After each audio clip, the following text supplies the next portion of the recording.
Salve, salve, meus queridos. Deus abençoe você, sua família. Estamos para mais um podcast e hoje eu tenho o prazer de trazer comigo meu amigo, o pastor Adair Afonso Tourinho. Ele é famoso aqui na cidade, tem até uma rua que homenageia um dos seus familiares aí, né? Famosa Avenida Plínio Tourinho. E a Luiz Tourinho. E a Luiz Tourinho, que é um familiar seu aí, e vem lá da Itália, é isso? É uma alegria, pastor Douglas, jornalista e amigo, estar aí participando desse encontro, né? Fiquei feliz de ser convidado aí.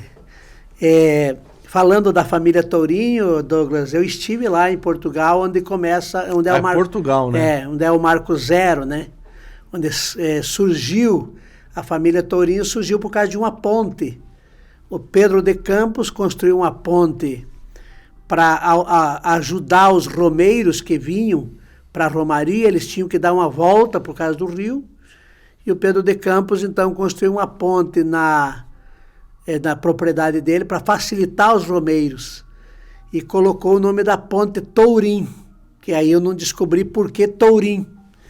E aí, a partir disso, então, ele começou a ser chamado Pedro de Campos, que era o nome legítimo, Pedro de Campos Tourim, Pedro de Campos Tourim, e a partir dali foi para ser... O apelido virou nome. Veio Tourinho e virou apelido Tourinho e depois virou nome.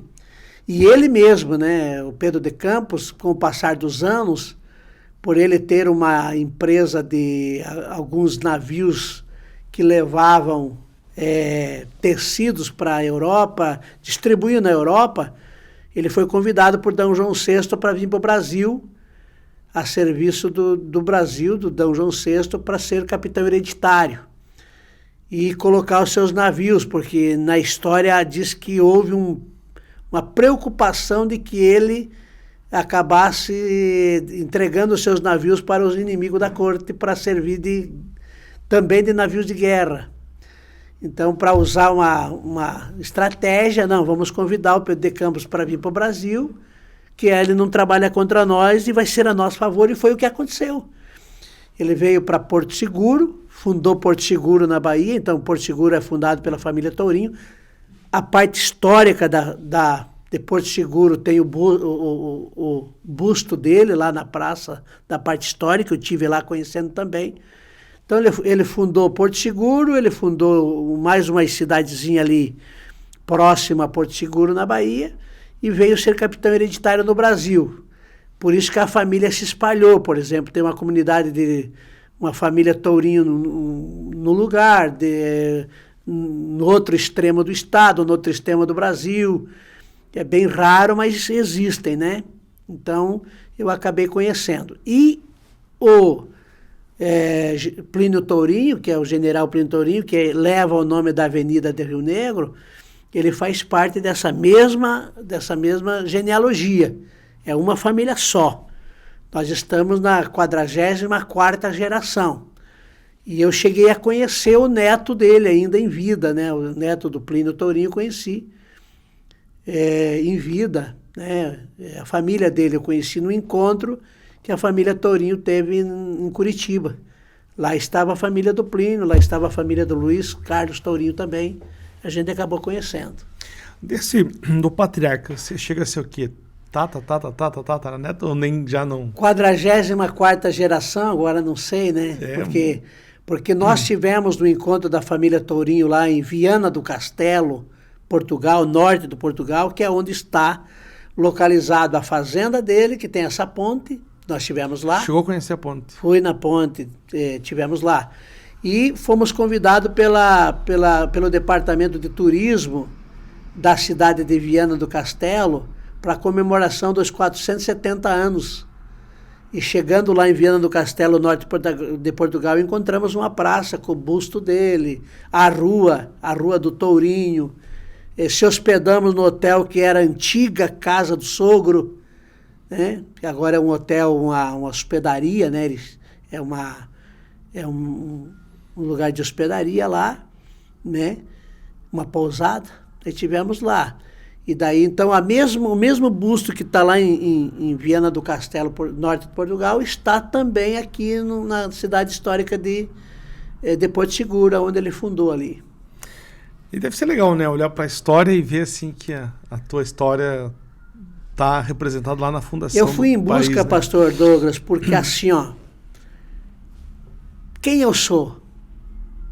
Né? Minha família são uma família já também antiga, já eu sou neném da minha família.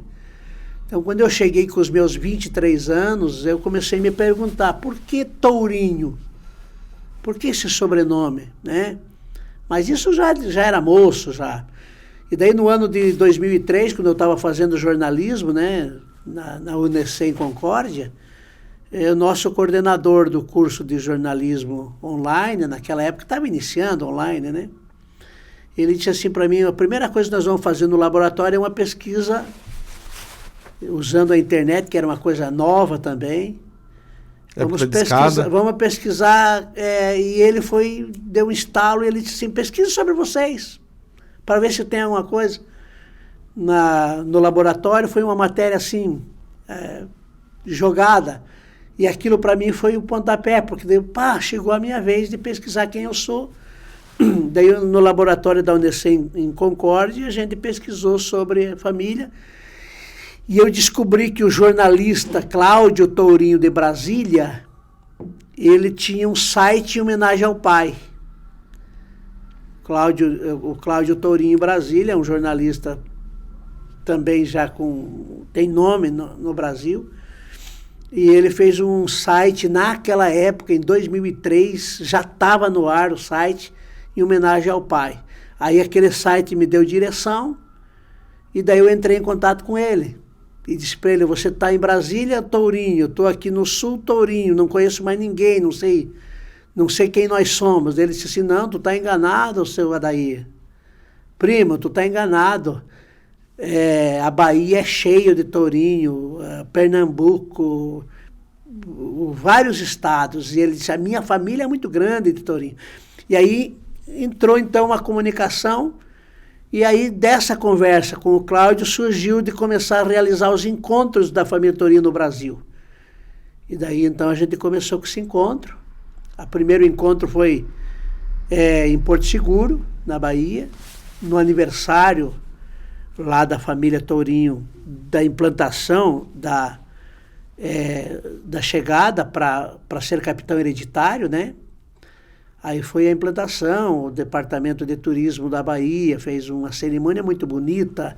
Quando eu desci no aeroporto de Porto Seguro, eu fui tomado de emoção pelos outdoors que eu comecei a ver, né?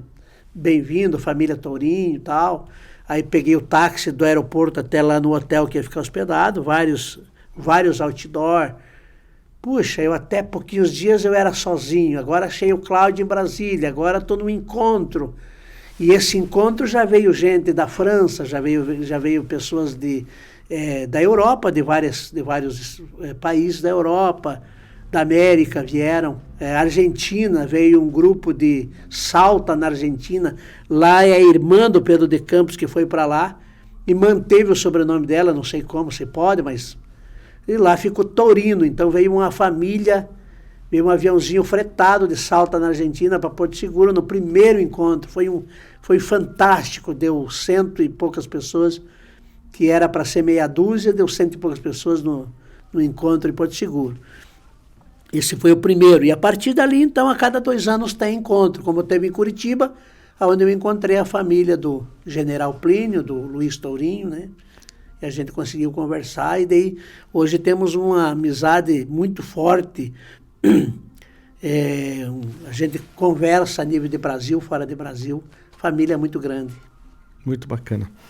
E aí, pastor, como é que você chega a ser pastor hoje? Já tem uma longa caminhada, mais de 30 anos pastoreando. Como que esse descendente de português chega a ser pastor hoje no Brasil? Na verdade, falando da família e falando de pastor, eu descobri que tem mais alguns. Parece-me que nós já somos em 3 no Brasil. Assim como tem alguns padres também, né? Então, e de outras denominações. Então, já descobri que nós somos muitos líderes religiosos de diversas denominações aí no Brasil também.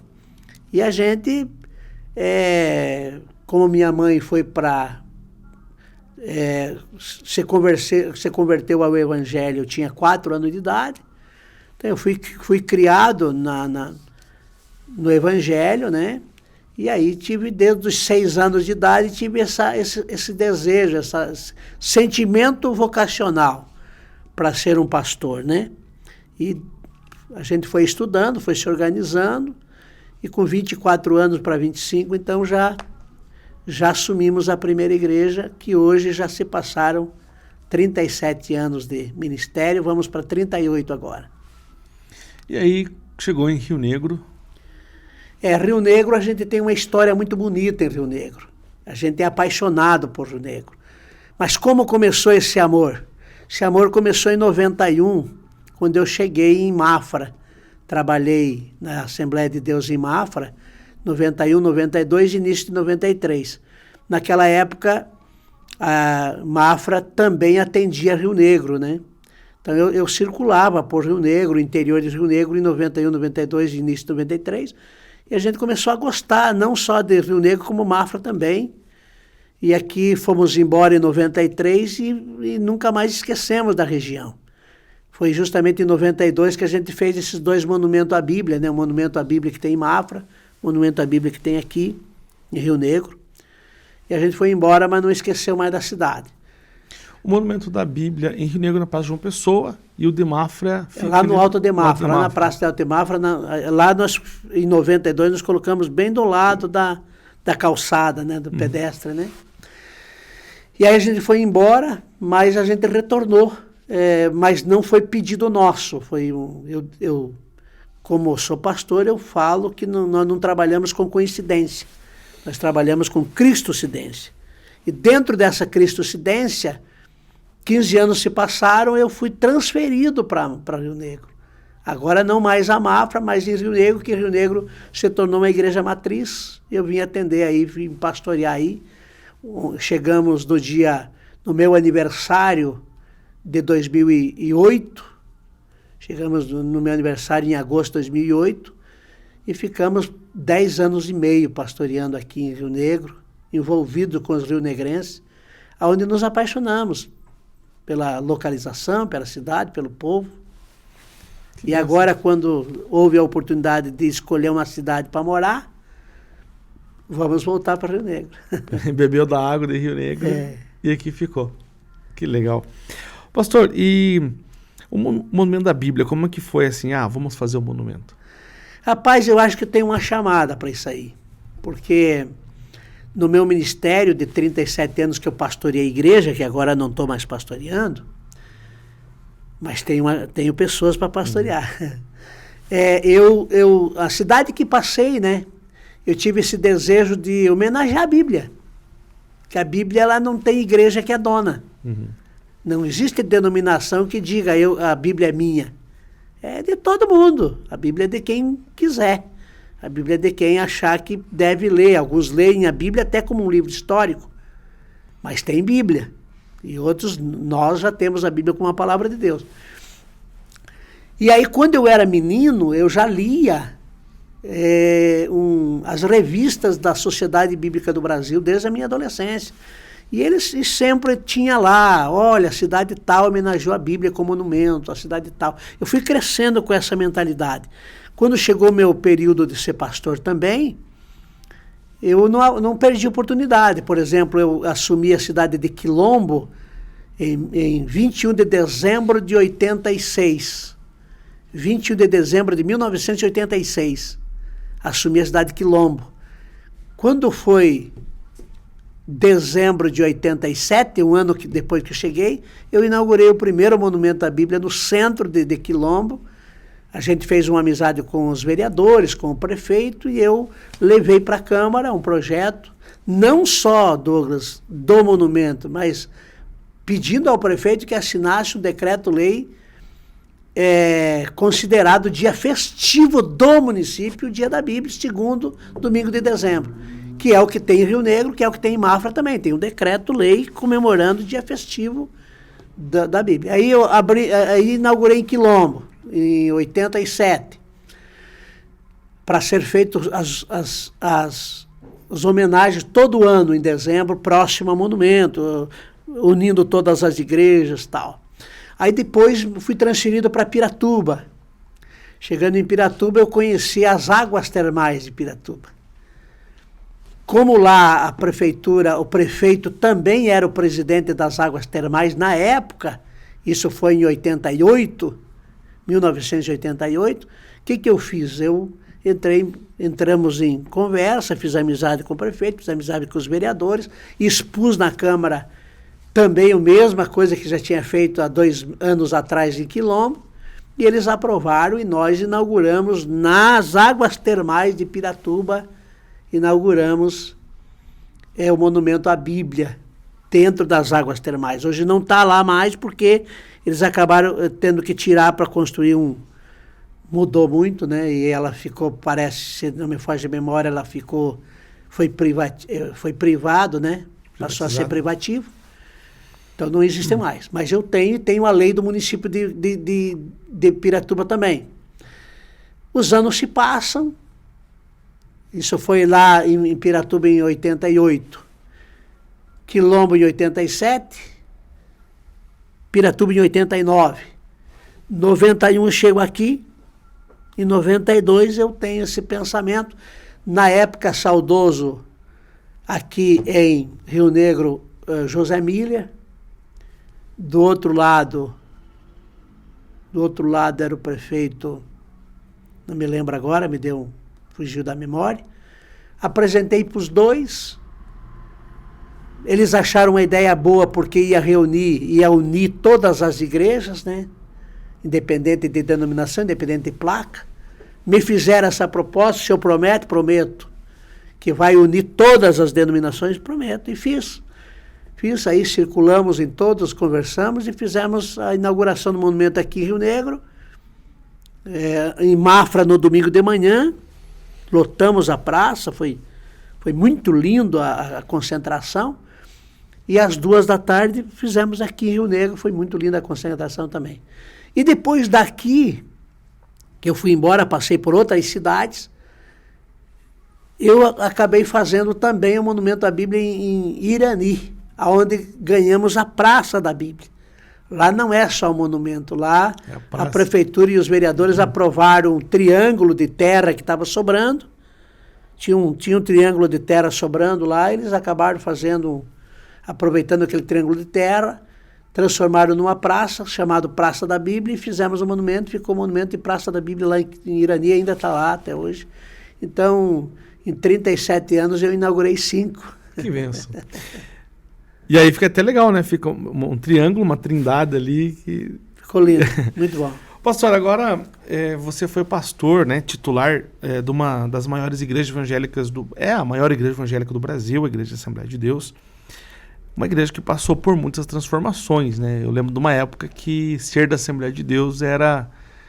Mulher não cortava cabelo, não assistia televisão, a família, né? Eu acredito que o senhor viu muita transformação assim nessa sua caminhada, e a gente viveu, né, essa transformação. Como foi, né? Embora o senhor continue sendo pastor, não de uma igreja específica, mas tem essa trajetória no seu DNA. Como que é ser pastor de uma Assembleia de Deus durante todo esse período vivendo essas transições? Na verdade, pastor Douglas, assim, ó, a transformação, a gente acompanha todas as denominações, né? A Assembleia de Deus, ela deu uma transformação muito forte, muito grande. É totalmente outra Assembleia de Deus do que aquela que a gente começou. Hoje é totalmente outra. Na verdade, não é a igreja que muda, é as pessoas que mudam, né? Na verdade, é as pessoas que mudam e outra, né? Pelo fato de que tudo muda, né? Tudo muda. Tudo muda. E chega a própria tecnologia da informação. Antigamente você não tinha. Eu me lembro que quando eu assumi a primeira igreja, a gente era orientado pela nossa liderança estadual através de circular que chegava pelo correio. Uhum. Eu recebia circular uma vez por mês e lá estavam as diretrizes, lá estava as tuas orientações, como é que era, o que você tinha que tomar por causa das mudanças de leis, das mudanças de isso. Então, nós éramos orientados pelas circulares, porque os nossos encontros eram 2 vezes por ano, somente por causa do gasto e por causa da distância, e por causa maior era a dificuldade de transporte. Você tinha que se deslocar. Por exemplo, nós tínhamos pastores antes de mim, que para vir para um encontro convencional, vou citar um exemplo lá de Dionísio Cerqueira, ele fazia de lambreta 8 dias para chegar em Itajaí numa reunião. 8 dias para vir e 8 dias para voltar. E aí a coisa foi melhorando, a tecnologia avançando, galopante, né? Galopante, que também é uma profecia bíblica. Uhum. A tecnologia galopante é uma profecia bíblica. É a Bíblia se cumprindo. A tecnologia, a informação, ao povo também a instrução. Essa questão, quando você me faz a pergunta das mudanças,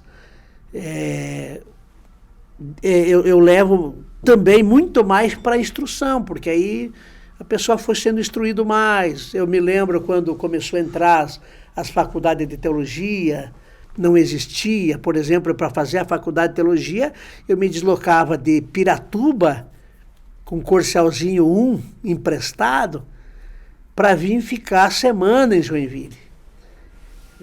Entrou, isso já foi em 88, 89, para fazer a graduação. Mas eu era um dos únicos em Santa Catarina, porque eu tinha já o ensino médio, que era o antigo 2º grau. Os outros não tinham, não podiam fazer. Então, prosseguiam pastoreando com o ensino médio, e também o básico em teologia. Não tinha nem o médio em teologia. Então, essa foi a transformação. Foi a instrução galopante, que graças a Deus surgiu nos cenários, as universidades, e também a tecnologia. Porque eu lembro que anos atrás, né, as igrejas da Assembleia de Deus, e assim como as demais igrejas pentecostais, elas tinham uma linha, você sabia identificar, isso aqui é pentecostal, né? E hoje as pentecostais, elas já estão, devido a esse avanço teológico, esse conhecimento, elas estão mudando também, né? As pessoas estão, a forma de tratar essas pessoas, de formar, e não é à toa que é uma das maiores igrejas do país. Agora, pastor, uma coisa que me chama a atenção é quando eu olho para os números de Rio Negro. Por exemplo, quando a gente vê para o IBGE, 25% a 30% da população brasileira é evangélica. Né? Você vai para outros lugares ali, por exemplo, do Centro-Oeste, ali é uma grande comunidade evangélica ali, Rio de Janeiro mesmo, tomado por igrejas. Agora, Rio Negro, quando você vai olhar para os dados, nós estamos muito abaixo. Por exemplo, o Rio Negro hoje tem 16% da população evangélica, que somos hoje 5 mil habitantes. Mafra, 13% da população evangélica, hoje somos mais 6 mil pessoas. O que falta para a nossa igreja local hoje, essa expansão? Haja vista que há uma quantidade gigante de pessoas hoje que às vezes só se declaram católicas, mas de fato não participam da igreja, né? Não tem uma vida de comunidade e que estão aí, sem nenhuma religião. Por que Rio Negro não cresce? Qual que é a sua visão disso? Douglas, na minha experiência de 37 anos, eu tive a alegria e o prazer de pastorear 13 cidades, né? Entre Santa Catarina e Paraná. Santa Catarina pastorei várias, e o Paraná estive em 3 cidades. Aqui, 2 vizinhos no Paraná, também Planalto no Paraná. Eu entendo que é uma série de fatores. Cultural é o primeiro deles. Segundo, é a questão, por exemplo, de espiritualidade mesmo. A área espiritual mesmo. E vai somando alguma coisa. Então, mas a cultura é o número 1, a espiritualidade é o número 2. Às vezes também a questão da forma como foi introduzido a igreja na região, os pilares que foram fundados, que foram montados, depende de como foi, então vai somando, né? E cada cidade, pastor Douglas, dentro da minha experiência de 13 cidades pastoreando, cada cidade é diferente. Cada cidade tem um diferencial em todas as áreas. Inclusive eu tive experiência, por exemplo, teve projeto da igreja que eu apliquei numa cidade e foi fantástico. Ela estourou, o povo aderiu à ideia. Aquele mesmo projeto noutra cidade não funcionou. Não foi, teve que ser reavaliado e teve que ser criado uma nova forma. Ou eliminado e criado outro. Então é nesta área que eu vejo a dificuldade que tem numa cidade de se expandir o evangelho e em outras cidades mais. Por exemplo, eu trabalhei em cidade que era uma multidão de pessoas evangélicas. Multidão. O pessoal aderiam ao evangelho mesmo, sabe? Não precisava muita coisa. Eles tinham vinham para o evangelho. E outras cidades com essa dificuldade, né? Dificuldade das pessoas tomarem uma decisão. Não são frequentadores das suas igrejas de origem, não são praticantes, né? São nominal, né? Uhum. Eu sou de tal religião, mas é nominal. Ele não pratica, não envolve, mas também não vai para outra. Ele fica em cima do muro. Então tem cidade que é assim, cada cidade é uma situação. É uma situação. Agora, pastor, uma coisa que chama atenção em relação ao evangelho, né? Porque o próprio Cristo, ele não fundou uma nova religião, ele veio, ele falou, ele mostrou o caminho ao Pai, né? E nós que nos oficializamos. O senhor acha que essa briga, às vezes, não digo nem briga, mas como o senhor vê agora a questão das novas igrejas, essa questão, as novas formas de você fazer espiritualidade? De haver discórdia? Discórdia, né? Na verdade, a discórdia é uma bobeira. Porque, que nem você falou, Jesus veio à Terra e ele não apresentou denominação. Ele se apresentou como o caminho, não os caminhos. O caminho. Eu sou o caminho, a verdade e a vida. Ninguém vem ao Pai se não for por mim. Ide por todo mundo e pregai o evangelho a toda a criatura. Né? Então Jesus apresentou ele como o caminho e apresentou o conteúdo do caminho, que é a palavra fiel e verdadeira. Ide por todo mundo e pregai o evangelho. Então Jesus vem, abre-se uma porta, fala que ele é a porta, ele é o caminho, e ele fala agora tem um conteúdo desta porta, desse caminho, que é a palavra. Ide por todo mundo e pregai o evangelho. E ele disse assim, olha, e convide esse povo, porque quem vem a mim, de maneira nenhuma lançarei fora, e vinde a mim todos que estáis cansados, oprimido, e eu vos aliviarei. Então, Jesus fez isso. A igreja primitiva, ela caminhou muitos séculos sem placa, né? Não tinha denominação X, denominação Y, não existia. Então, isso aí surgiu por causa, inclusive, da legalização, por causa da parte burocrática, por causa das leis. Então, acabou tendo que ter um nome, né? E aí, por causa desse nome, também surgiram, infelizmente, as discórdias. E nessas discórdias também, aí a discórdia também ela está muito ligada à interpretação bíblica. Uhum. Eu penso assim, eu acho assim. E aquilo que eu venho sempre ensinando nos meus cursos, nas minhas capacitações, que eu como líder religioso não posso pensar eu acho assim ou eu penso assim. Eu tenho que ter definição bíblica. A Bíblia diz isso e a Bíblia diz isso. Sim. Então, se todos os líderes religiosos pensassem, não no achismo, eu acho que é e eu penso que é, mas a Bíblia diz isso, vamos ficar com o que a Bíblia diz, então teria menos discórdia. Exatamente. Eu acho que tem uma passagem que os evangelhos narram, e eu acho que eles narram justamente para a nossa época, porque teve uma época que Jesus estava caminhando, curando as pessoas, levando essa palavra, mostrando o caminho. E aí um grupo, possivelmente de seguidores de João Batista, estavam lá pregando sobre Cristo. Ó, tem Cristo. E aí os discípulos chegam brabo, né? Ó, tem um grupo aí pregando sobre você, falando que você faz, mas não é do nosso grupo. Aí Jesus, olha, quem não é contra nós, né, é a nosso favor. Então deixa esses caras aí fazendo o que eles têm que fazer, porque acho que é isso, né? Exatamente. Aí Jesus deu aquela lição, né? E aí Jesus conclui esse texto dizendo: o importante é que o evangelho seja anunciado. Jesus deixou claro, o importante é que seja anunciado.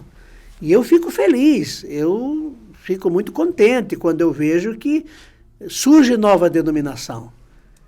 Porque nós sabemos que todas as denominações elas vão surgir. Qual é o objetivo? Um só: abençoar as pessoas. Não é amaldiçoar, não é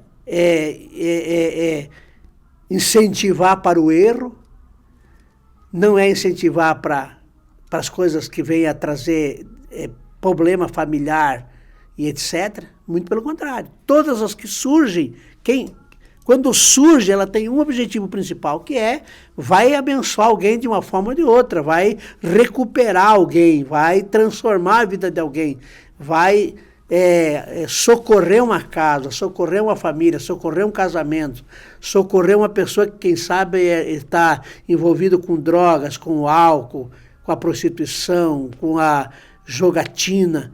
Vai socorrer. A pessoa não quer, mas já está viciado, né? Tem pessoas que querem sair. E às vezes a denominação vem e exatamente essa pessoa se envolve, e se abençoar uma pessoa, biblicamente falando, a Bíblia diz que uma alma salva, ela vale mais que o mundo inteiro, no sentido material. No sentido material não há o que pague, não tem preço que pague uma alma que ela é salva, uma pessoa. Então, quando eu vejo denominações se abrindo, eu glorifico a Deus, e oxalá que abra mais, e oxalá que ocupe os espaços onde tem lugares que é para destruir pessoas, que lá surjam denominação para recuperar pessoas. Agora, pastor, quando a gente olha para a sua história também, e não dá para deixar de não falar, tem o Hospital Bom Jesus. O senhor foi um dos vice-presidentes, né, durante uma gestão. Como é que foi essa passagem no Hospital Bom Jesus? Que experiência maravilhosa, Nós fomos, eu fui vice-presidente do hospital, e a gente já estava, né, o hospital já estava se encaminhando para, né? Foi o final da intervenção ali, né? Foi logo após a intervenção. Foi terrível, né? E uma das coisas que me marcou muito, mas me marcou, e essa ninguém tira, né? É que cada vez que havia uma nota que ia faltar energia elétrica, o Exército socorreu o hospital com gerador emprestado. Isso foi por longos anos. Nós assumimos o hospital, se não me foge a memória, eu já estava com 80 anos, não me lembro mais, mas era muitos anos. 88, me parece. Quando nós assumimos, era muito tempo. Então, todos esses anos, o hospital não tinha gerador próprio. E me marcou muito porque houve uma reunião em Curitiba, e fomos eu, o contador e o tesoureiro. Eu fui representar a diretoria com o vice-presidente, o tesoureiro foi junto e o contador foi junto, o administrador. E a gente esteve em Curitiba numa reunião, e daquela reunião a bênção veio de um gerador para o hospital, que está funcionando, está lá. Até hoje. Eu vou lá e eu olho para o gerador e me alegro. Olha, que coisa linda ver agora o hospital não precisar mais pedir emprestado, nem dar esse trabalho para o Exército vir, coloca, tira, traz, leva. Agora está ali, está funcionando. Então foi uma das marcas que a gente nunca mais esquece. E como é que foi estar ali na presidência do hospital, cuidando? Porque assim, esses dias eu passei por uma cirurgia, né? E aí você vê o quão é importante você ter na cidade uma casa, né, que possa te acolher, que possa cuidar de você naquele período que você está enfrentando uma enfermidade. E o meu caso foi um dia. Agora você imagina aquela pessoa que está há muito tempo, né? E eu sempre me envolvi com o hospital, pelo fato do Ministério Pastoral. E eu fui secretário também em outros hospitais, por onde passamos, nas 13 cidades que moramos, eu tive outros hospitais que eu fui da diretoria também. Então já vinha me envolvendo, e até hoje me envolvo quando posso, estou lá fazendo uma visita, levando uma palavra. E quando a gente assume como vice-presidente, a nossa diretoria ela foi muito presente, porque nós éramos 4 pastores, né? Éramos a diretoria de pastores, então a gente estava presente como líder espiritual, porque as diretorias que as pessoas não são líderes espirituais, eles têm os seus afazeres, né? Tem as empresas para administrar, então eles vão lá, fazem a reunião, administram e tal, e saem. Nós como pastor já atendemos, já temos como prioridade também ministerial de dar assistência ao enfermo. Então foi o período que eu mais estive presente, né? Então não era só de manhã, era de tarde, era de madrugada. Às vezes surgiam alguns impasses ali, principalmente no UPA, né? A gente era chamado, então a gente vinha, ou o presidente, víamos ali. Então foi um período muito gostoso, assim, complicado, difícil, estressante. Foi um período também que estava assim, a equipe médica muito desconfiada da diretoria, pelo fato da situação financeira, né? Vai cansando, vai... Então era problema porque com os funcionários, mais médicos, tal, tinha que trabalhar com jogo de cintura, tal. Então foi um período muito apreensivo nesta área, mas muito gostoso no sentido de você estar mais perto, né? E ver a coisa andando. Funcionando. Né? Ver a coisa funcionando. Na época também eu dava auxílio à diretoria na área da imprensa, então foi muito bom. O hospital está prestes a fazer 100 anos agora, 2024, faz 100 anos, que, além dessas boas histórias, o que o senhor poderia trazer para nós do hospital? Eu conheci a história do hospital e tenho hoje um arquivo guardado, né? Aproveitei os 2 anos de vice-presidente também, que auxiliava na área da imprensa, e fui catalogando muita coisa que surgia na imprensa, outras que eu consegui resgatar. Uma história linda do hospital. O Hospital de Rio Negro tem uma história muito bonita.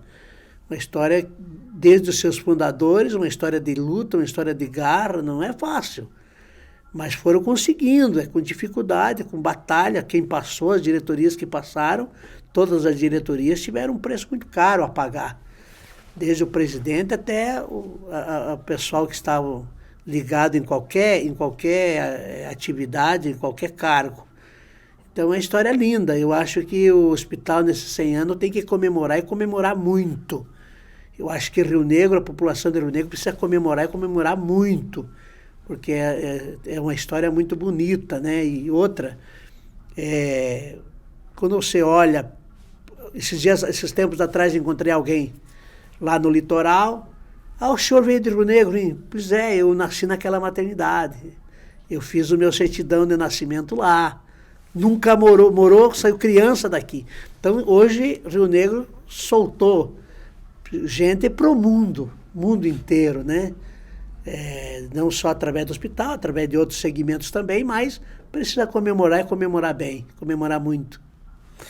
Pastor, e agora o senhor chegou em Mafra, Rio Negro, recentemente, né? Fez uma decisão de vir para cá e já chegou com uma universidade aí para levar conhecimento para o pessoal. Podia contar um pouquinho para nós dessa história?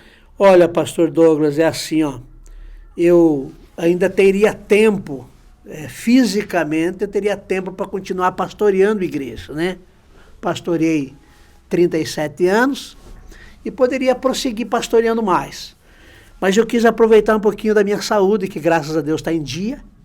Minha saúde está em dia. E então a gente acabou parando antes do tempo de entregar a igreja. Então, ano passado, eu acabei entregando a igreja de pastoreio e fiquei livre para atender agendas, para dar palestra para casais, formação de liderança, formação de obreiros, formação de lideranças profissional e também liderança cristã. E aí eu vinha para Rio Negro, eu vim para Rio Negro por causa da logística, que aqui fica melhor para a gente viajar, e porque a gente amou Rio Negro, escolheu para morar. E como eu vim para cá, para ficar atendendo sua agenda e viajar, atendendo as agendas, que graças a Deus a gente tem bastante convites para ministrar no Brasil e fora do Brasil, né? Eu ia ficar um pouquinho ocioso na semana. E como eu vinha de atividade pastoral e eu sempre fui agitado, eu sempre corri, eu sempre andei, eu sou de levantar cedo, sou de correr, sou de dormir tarde. O que eu vou fazer na semana?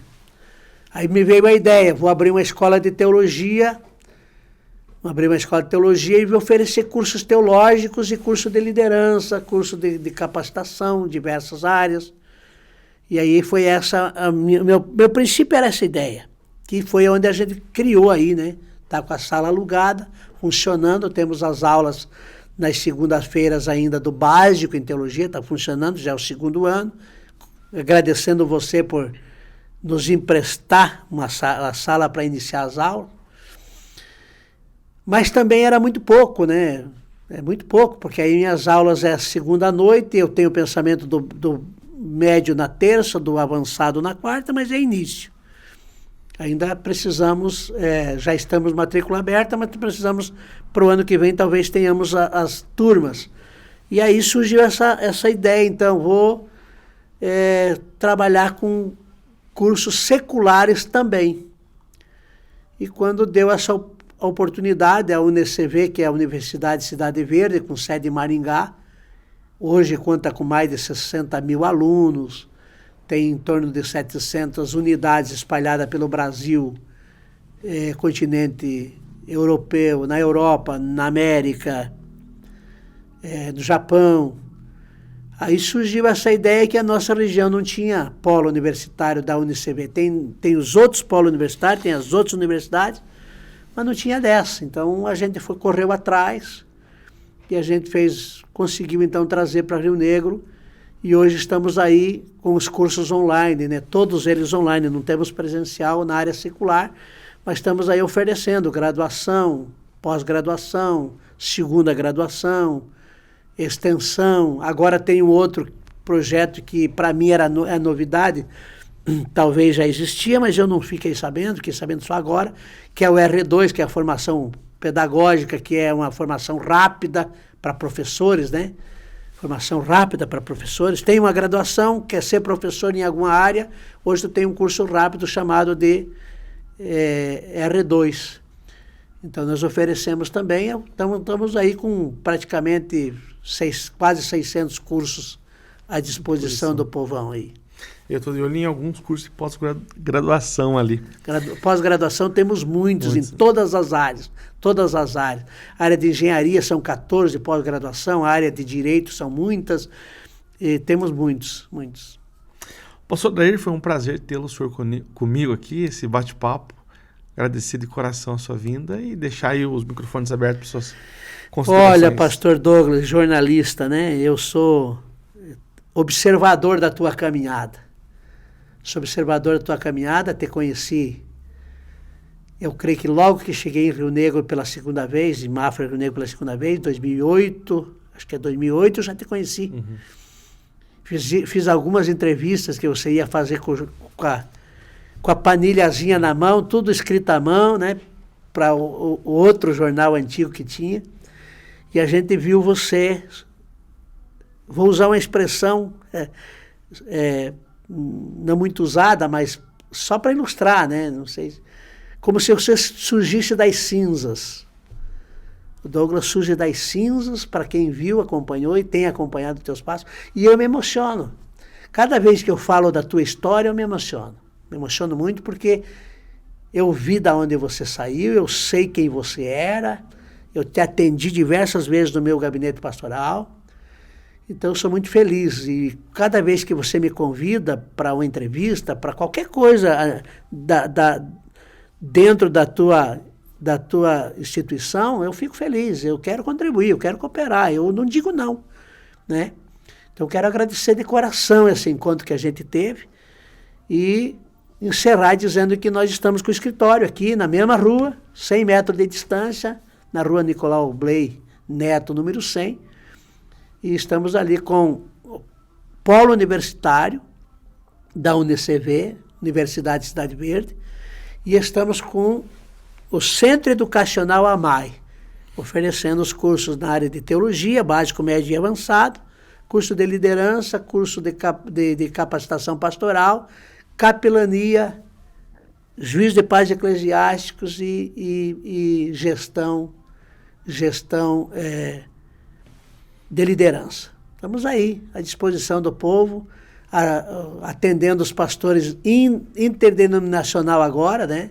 Pastor que precisar, não depende da denominação, e eu estou à disposição, aí no que for necessário, como agora, vou dar palestra de escatologia lá no Restinga, vou cooperar com o pastor lá no Jardim América, no Congresso das Senhoras, estamos à disposição. Muito obrigado aí pela oportunidade. Eu que agradeço. Eu agradeço você também que nos acompanhou, que assistiu esse podcast. Nós estamos todas as segundas-feiras trazendo aqui um entrevistado da nossa terra para a gente conhecer um pouquinho da sua história. Pastor Adair, fico muito agradecido mais uma vez, né? Mando um abraço para a esposa, para a família, mora no nosso coração também. E se você quiser mais informações, conversar com o pastor, na descrição desse vídeo tem o telefone, tem o contato, tem ali da faculdade também, o WhatsApp direto com o pastor, para você bater um papo. Será um prazer. Obrigado, pastor. Obrigado. A gente volta, se encontra na próxima segunda aqui no nosso podcast. Deus abençoe a todos.